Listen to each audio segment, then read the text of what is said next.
there. Get out there, try it out. If you see something, send up feedback, good and bad. It doesn't have to be bad. Like, send up that good feedback too. Let these, people that are working there, like, let them know how great they're doing. It goes a long way to send up that positive feedback as well. Yeah. And as we talked a little bit about the data too, when it comes to like the data-driven sustainment. Yeah. And we've talked a little bit when it comes to the advanced manufacturing and everything there. What else do you see coming down the pipeline when it comes to data, when it comes to sustain? I know we've talked about precision sustainment and like, what do you see the future going with that? Yeah, from a big picture standpoint, look, we can see into the supply chain unlike we've never been able to see before.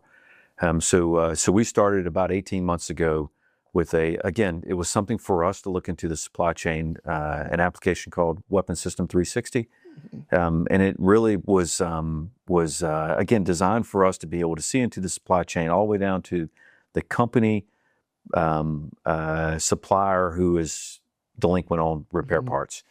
But as we continue to grow, again, 90% homegrown. We started integrating AI tools into this tool. It runs off of, it was internal at first. Now we've moved it to Army Vantage. And that has become a capability that we now use in strategic engagements at the Department of Army level. We have multiple corps that are using this tool. We have divisions that are using it. We have expanded it to now doing production down in production tracking down in our organic industrial base on the depot floor. And then recently we've integrated that data and that supply chain visibility into the Maven smart system. And so you now have, people are like, well, I got to have a cop for this. What I say about cops, it's just another pretty face, right? We need decision support tools.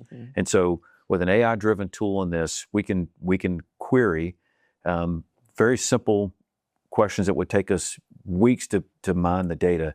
Things like, hey, look, I've got $50 million to spend on M1 tank readiness. What should I do? And you just type it in, and it comes back and says, well, you need to pull the following systems from the field, and it'll give you bumper number fidelity, and put these in depot overhaul. I mean, hey, how are you trying to resolve this problem? Is it based upon readiness, based upon the amount of Class 9 the systems are consuming, the number of man-hour systems are consuming, or is there a readiness because these units do you want to separate it by what units are getting ready to deploy or where they are on a tip fid for a war plan? I mean, you can, and you can get those kind of answers in about 30 seconds. We have never had that visibility. And every time I turn around, we have added another aspect to the data.